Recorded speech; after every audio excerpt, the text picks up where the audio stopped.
ఈ సమయంలో దేవుని వాక్యము సెలవిచ్చినది ఏమనగా, మనమందరం కూడా చేయవలసిన కొన్ని పనులు ఉన్నాయి. ఆ వరుస క్రమంలో ఆ ప్రత్యక్షత క్రీస్తునందు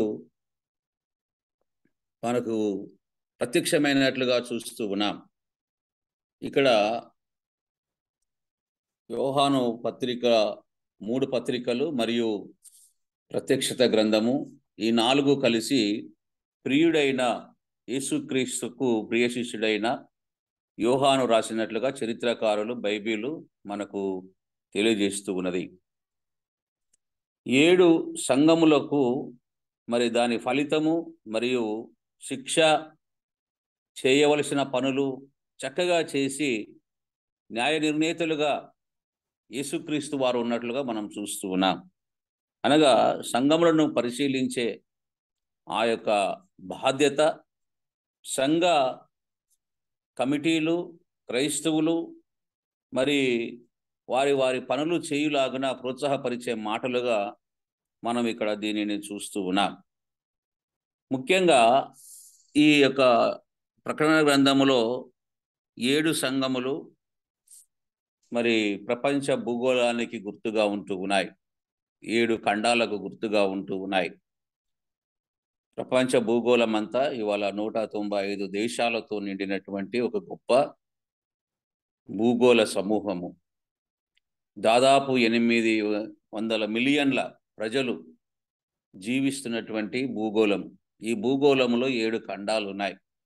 7 ఖండాలకు 7 సంఘాలుగా భూగోళాన్ని ఆనాడు ప్రభువుల వారు గుర్తెరిగి సాదృశ్యముగా 7 సంఘాల యొక్క పనులను, మనుషుల యొక్క పనులను తీర్పులోనికి తెస్తూ ఉన్నట్లుగా ఈ గ్రంథంలో మనము చూస్తూ ఉన్నాం. ముఖ్యంగా ఇక్కడ 7 అనే సంఖ్యను అది మనం గమనిస్తే అది సంపూర్ణ సంఖ్యగా ఉంటూ ఉన్నది. 6 దినములు దేవుడు సృష్టి చేసి 7వ దినము విశ్రాంతి తీసుకున్నాడు. 7 దినములు ఈ విధంగా సంపూర్ణ సంఖ్యను సూచిస్తూ ఉన్నాయి. ఇంకా మనం గమనించినట్లుగా ఉంటే ఈ 7 మాటలు యేసు ప్రభు ఆ యొక్క శిలువలో పలికినట్లుగా చూస్తూ ఉన్నాం. మరి గొర్రెపిల్ల రక్తమును 7 సార్లు మరి చిలకరింపుగా చేస్తే మనుషులను శుద్ధి చేసినట్లుగా, దేవాలయ ప్రాంగణములను శుద్ధి చేసినట్లుగా మనం బైబిల్లో 7 అనే సంఖ్యను గమనిస్తూ ఉన్నాం. ఎరికో గోడ చుట్టూ 7 సార్లు తిరిగినప్పుడు ఆ గోడ మరి ఆ కదలిక వచ్చి పగిలిపోయినట్లుగా చూస్తూ ఉన్నాం. కాబట్టి 7 అనే సంఖ్య సంపూర్ణ సంఖ్యగా మనం ఇక్కడ గమనిస్తూ ఉన్నాం. మరి మానవుడు కూడా ఈనాడు 7 సంఘాలుగా విభజించబడినటువంటి భూఖండాన్ని 7 ఖండములుగా మరి ఆసియా, ఆస్ట్రేలియా, ఆఫ్రికా ఇలాంటి 7 ఖండాలుగా విభజించబడినటువంటి భూలోకములో 7 సంఘాలు ఉన్నట్లుగా ఆ 7 సంఘాలను ప్రభువైన క్రీస్తు యేసు సువర్ణ దీపస్తంభములుగా భావించి ఆ యొక్క కుడి చేతిలో నీతి అనే ఆ గొప్పనైన ఆ ఆయుధమును పట్టుకొని అందరికీ ప్రత్యక్షమవుతూ ఆయా పనులు చేయడానికి సంఘములో మరి పరిచర్య విధానాన్ని, పరిచర్యను పరిశీలించే ఆ గొప్ప విషయాన్ని ప్రభువు ఇక్కడ బయలుపరుస్తూ ఉన్నాడు. నీవు చూచుచున్నది వ్రాయము యోహానయ్య, అవన్నీ కూడా రాబోయే దినాలలో మనుషులకు మరి స్వార్థము లేనటువంటి పరిచర్యకు గుర్తుగా వారు తమ ఆత్మలను, శరీరములను సమర్పించుకొని చేయవలసినటువంటి గొప్ప పనులను చేస్తూ ఈ భూలోకములో నాకు సాక్షులుగా ఉండవలసిన వారై ఉన్నారు. అవునండి, ఈ భూలోకములో క్రైస్తవులైన, విశ్వాసులైన, యేసునందు విశ్వాసం ఉంచిన వారు ఆయన పని కొరకు సాక్ష్యముగా జీవించాలి. ఆయన పని చేస్తూ సాక్ష్యముగా ఉండాలి. ఆయన పనిలో మనం ఎల్లప్పుడూ కూడా సంఘమంతా కూడా నిమగ్నమై ఉండాలి. నిమగ్నము అనగా మునిగిపోయి ఎల్లప్పుడూ కూడా అదే ధ్యాస, అదే మరి పనిలో మనం చేస్తూ ఉన్నట్లు జీవిస్తూ, మరి నటించడం కాదు, ఇక్కడ చేస్తూ జీవిస్తూ ఉండాలి. అది యోహానుకు దేవుడు ప్రత్యక్షమై చెప్పిన ఆ గొప్ప సంగతిని మనం ఇక్కడ జ్ఞాపకం చేస్తూ ఉన్నాం. 7 విధములుగా పని చేయవచ్చును. మనము ప్రతి దినము మనం చేసే పనులు 7 విధములుగా ఉన్నాయి. మొట్టమొదటిగా మరి 1 నుంచి 7 మనం లెక్క పెడితే ఇక్కడ కీర్తన 23 2వ వచనములు అంటాడు, ఆయన పచ్చిక గల చోట్ల నన్ను పరుండజేయును. అనగా పచ్చిక గల చోట్ల పరుండజేసే దేవుడై ఉన్నాడు. నీవు పండుకొని ఉన్నా కూడా నీ యొక్క పరుపు, నీ యొక్క నిద్ర, నీ కాపుదల ఎట్లా ఉంటుందంట? హాయిగా నెమ్మదిగా ఉంటుంది. మనుషులు పచ్చిక బయలులు కూర్చున్నప్పుడు అక్కడ కూర్చుంటే ఎంత హాయి అనిపిస్తుందండి. అబ్బా, ఆ వాతావరణం ఎంత బాగుంది, ఇది మెత్తటి పరుపు వలె గడ్డి ఎంత బాగుంది అని మనం చూస్తూ ఉంటాం. అలాగనే ఇక్కడ కూడా నీవు కూర్చున్నా కూడా నీ యొక్క ధ్యాస, నీ యొక్క అలసట అన్నీ కూడా దేవుడు తీర్చే విధంగా నీ పనులు ఉండాలి. అలసిపోయేంత వరకు కూడా నీవు పని చేస్తూ మరి దేవునితో జీవించాలి. ఇది మొదటిది. రెండవది, ఇక్కడ మనం గమనించినప్పుడు లూకాసు వార్త 10వ అధ్యాయము 39వ వచనంలో మనము కూర్చొని బోధను ఎప్పుడు వింటూ ఉండాలి. కూర్చున్నప్పుడు చాలామంది ఏం చేస్తారంటే, అలసిపోయినాము, కూర్చున్నాము అని టీవీ చూడడమో, లేక బాతకాన్ని పెట్టడమో, లేక ముసలమ్మ ముచ్చటలతో మన దినమంతా వెళ్ళబోస్తూ ఉంటాం. కానీ ఇక్కడ దేవుడు అంటున్నాడు, నీవు కూర్చొని ఎల్లప్పుడూ బోధను వినాలి. ఇవాళ దేవుడిచ్చిన గొప్ప ఆధిక్యత ఏమిటి అంటే, మన ఇండ్లలో టీవీ ఉండడం, ఆ టీవీలో దేవుని వాక్యం రావడం. కూర్చొని ఉన్నప్పుడు నీవు సీరియల్స్, సినిమాలు, ఇతర బాతకాని మాటలు, మరి ముసలమ్మ ముచ్చటలు, లోకములో జరిగే ముసలమ్మ ముచ్చటలన్నీ అలా టీవీలో వస్తున్నాయి. అవి చూడకుండగా నువ్వు ఏం వినాలా? బోధ వినాలి.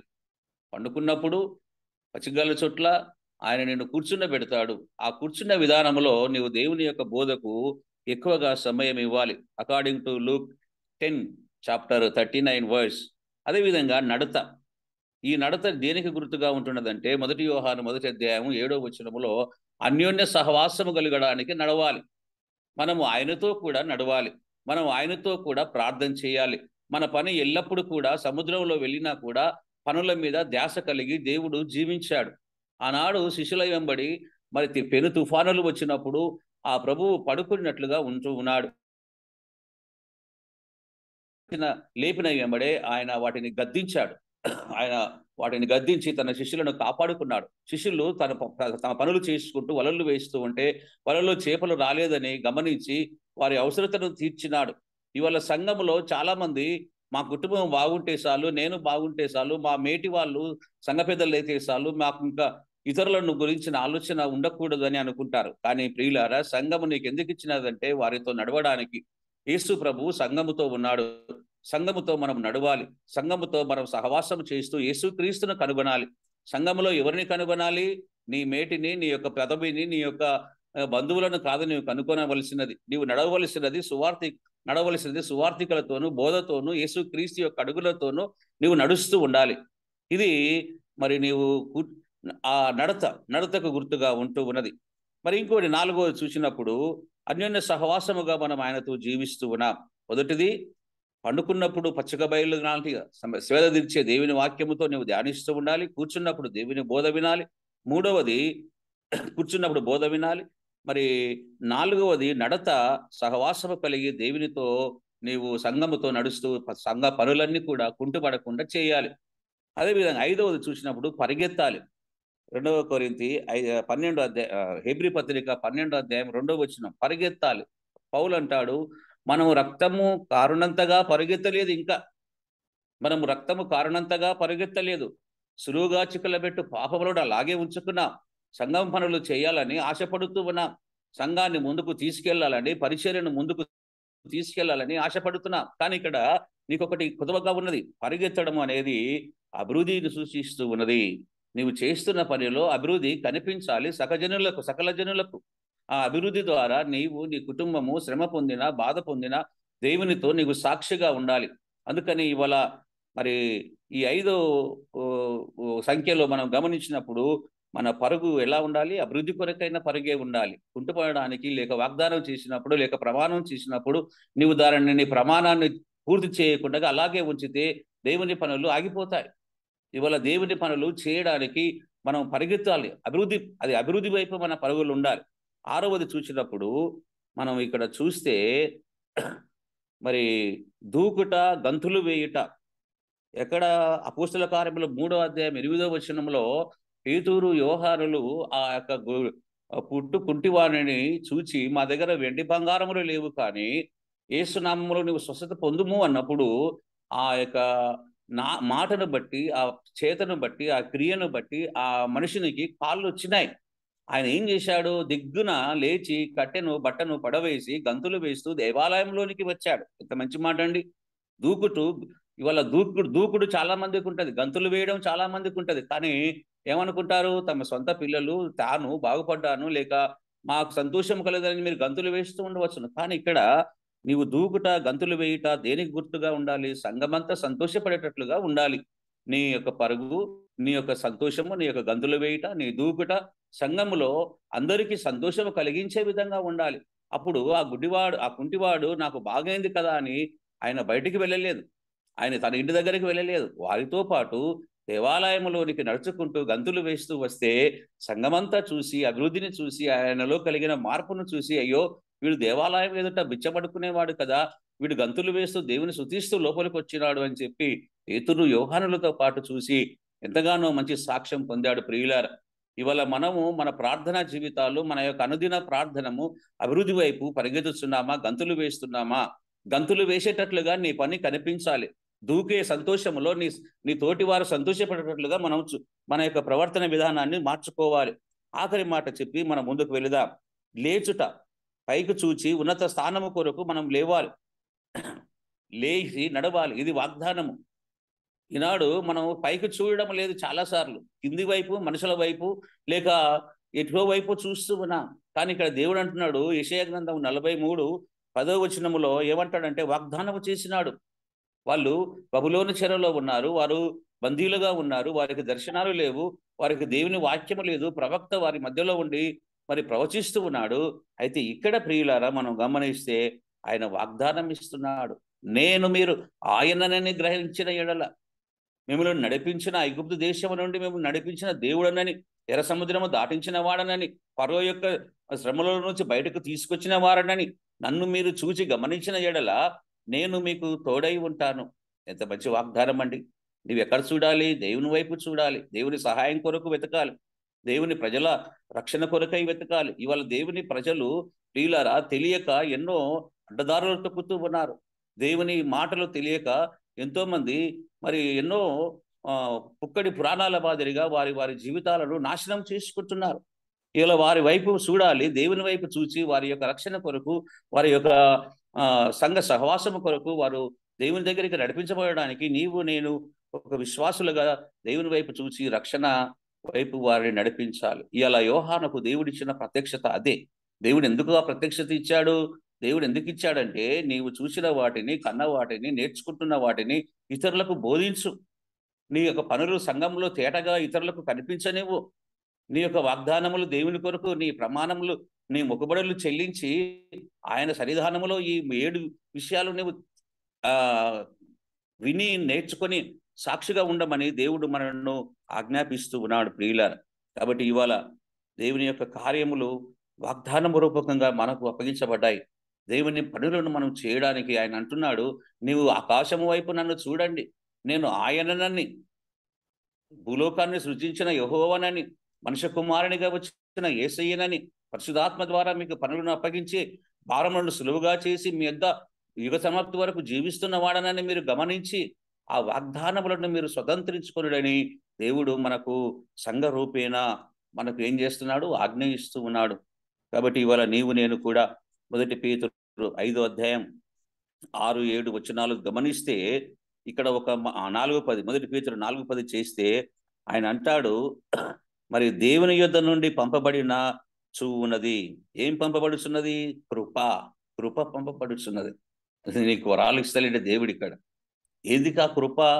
ఆయన ఇచ్చినటువంటి సామర్థ్యమును, ఆయన ఇచ్చినటువంటి వాక్యమును, ఆయన ఇచ్చినటువంటి ప్రార్థనా జీవితమును, ఆయన ఇచ్చినటువంటి ధన ఐశ్వర్యములను, ఆయన ఇచ్చినటువంటి మంచి సాక్ష్యమును దేవుని కొరకు నీవు ఉపయోగించాలి. దేవుని పనులు చేయడానికి నీవు ఆశపడాలి. దేవునితో ఉండి నడవడానికి, ఆ సకల అభివృద్ధిలోనికి సంఘములను, కాన్ఫరెన్స్ను, దేవుని యొక్క కార్యములను మనం నడిపించవలసిన వారమై ఉంటూ ఉన్నాం. అందుకనే ప్రియులారా, క్రైస్తవ యొక్క పదవిలో, బాధ్యతలో పెరుగుచున్నవి మనం ముఖ్యమైనవిగా గమనించాలి. ఆయనకు సాక్ష్యం చెప్పడానికి మనం ముందుకు రావాలి. అదేవిధంగా కాపుదలగా ఉండడానికి మనం ఎల్లప్పుడూ సిద్ధంగా ఉండాలి. మీరు సంఘంలో ఉప్పుగా ఉన్నారు అని అంటాడు. ఉప్పు దేనికి గుర్తు? ఊరగాయ పెట్టినప్పుడు లేక చట్నీ పెట్టినప్పుడు ఉప్పును కలుపుతాం. ఎందుకొరకు? అది కలకాలము పాడవకుండా ఉండాలని. మీరు సంఘంలో శోకములో ఉప్పై ఉన్నారు. సంఘములో మీరు ఉప్పుగా ఉండాలి తప్ప సప్పగా ఉండకూడదు. సప్పగా ఉంటే నిస్సారమైతే దేవుడు తీసి పారవేస్తాడు. అదేవిధంగా వెలుగు ఎల్లప్పుడు కూడా ప్రకాశిస్తూనే ఉంటది. ఈ వెలుగు మరి సరిగ్గా రావడం లేదంటే, ఈ బల్బు మంచిగా లేదు, ఈ కంపెనీ బాగలేదు, మనకు వెలుతురు సరిగ్గా వస్తలేదు, పెద్ద వోల్టేజ్ తెచ్చుకోవాలని అంటాం. అదేవిధంగా దేవుడు కూడా నిన్ను వెలుగుగా ఉంచాడు ఈ లోకంలో. ఆ వెలుగులో నీ సువార్త ప్రకాశము, నీ యొక్క సాక్ష్యములో, నీ మాటలో, నీ తీరులో ఉండాలని దేవుడు సంఘంలో నిన్ను ఉంచాడు. సంఘాన్ని నీకు అప్పగించాడు. కొమ్మలు కొమ్మలు దేనికి గుర్తండి? యోహాను సువార్త 15వ అధ్యాయం 5వ వచనంలో ఫలించడానికి గుర్తుగా ఉన్నాయి. We are branches of the church. మనం చర్చిలో ఒక కొమ్మలుగా, కాన్ఫరెన్స్లో ఒక కొమ్మగా ఎదుగుతూ ఉన్నాం అడగ కమిటీగా. ఈ కొమ్మలు దేనికి గుర్తు అంటే ఫలించడానికి, అభివృద్ధి చేయడానికి, ఆ పట్టుదలను సారము పొంది దేవుని పనులు చేయడానికి. పత్రికలు పత్రికలు దేనికి గుర్తండి? పత్రికలు బోధించడానికి గుర్తు. పత్రికలు రక్షణ సువార్తను అందించడానికి గుర్తు. ఆ బోధలో నువ్వు పెరుగుతూ ఉండాలి. అదేవిధంగా మనం గమనించినట్లుగా ఉంటే we are the ambassadors of God. 2 కొరింథీ 5:3-2 అంటాడు, we are the ambassadors of God. మనం క్రీస్తు రాయబారులమని గుర్తెరగాలి. అదేవిధంగా ప్రియులారా, మనం గృహ నిర్వాహకత్వం ఎల్లప్పుడూ కూడా దేవునికి నమ్మకంగా ఉండాలని మనవి చేస్తూ ఉంటూ ఉన్నాను. మన గృహ నిర్వాహకత్వం, మన బాధ్యత, మన ప్రార్థన, మన మాట తీరు, మన సాక్ష్యము, ఈ విధంగా 7 రీతులుగా మనం పంచుకోవచ్చని, అనుదినము మనం దేవుని సహవాసంలో, సంఘములో ఉండి పనులు చేయాలని కోరుచు ఈ కొద్ది మాటలు ముగిస్తూ ఉంటూ ఉన్నాను.